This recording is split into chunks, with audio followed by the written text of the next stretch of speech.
بسم اللہ الرحمن الرحیم۔ السلام علیکم ورحمۃ اللہ وبرکاتہ۔ امید کرتا ہوں کہ تمام احباب خیر و عافیت سے ہوں گے۔ آج ہم جس مضمون پہ بات کریں گے، جس وظائف پہ کہ روزی میں برکت کس طرح ہوگی، ایک واقعہ آپ کو سناؤں گا۔ اسی واقعے میں آپ کو اس کی تفصیل، گھر میں روزی میں برکت کس طرح ہوگی، آپ کو پتہ چل جائے گا۔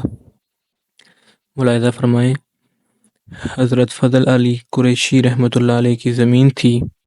اس میں وہ خود ہل چلایا کرتے تھے، خود پانی دیتے تھے، خود کاٹتے، خود بیج بوتے۔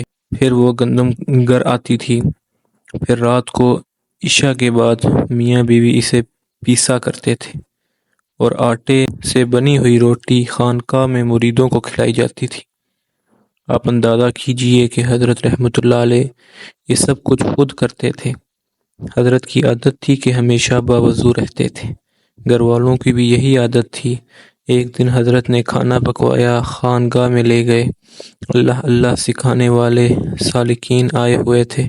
وہ کھانا حضرت نے ان کے سامنے رکھا۔ جب وہ کھانے لگے تو آپ نے کہا، مریدو، تمہارے سامنے جو روٹی پڑی ہے، اس کے لیے ہل چلایا گیا تو وضو کے ساتھ، پھر بیج ڈالا گیا وضو کے ساتھ، اس کو پانی دیا گیا وضو کے ساتھ، پھر اس کو کاٹا گیا وضو کے ساتھ، پھر گندم کو پیسا گیا تو وضو کے ساتھ، پھر آپ کے سامنے کھانا لا کر رکھا گیا تو وضو کے ساتھ۔ کاش کہ تم وضو کے ساتھ اسے کھا لیتے۔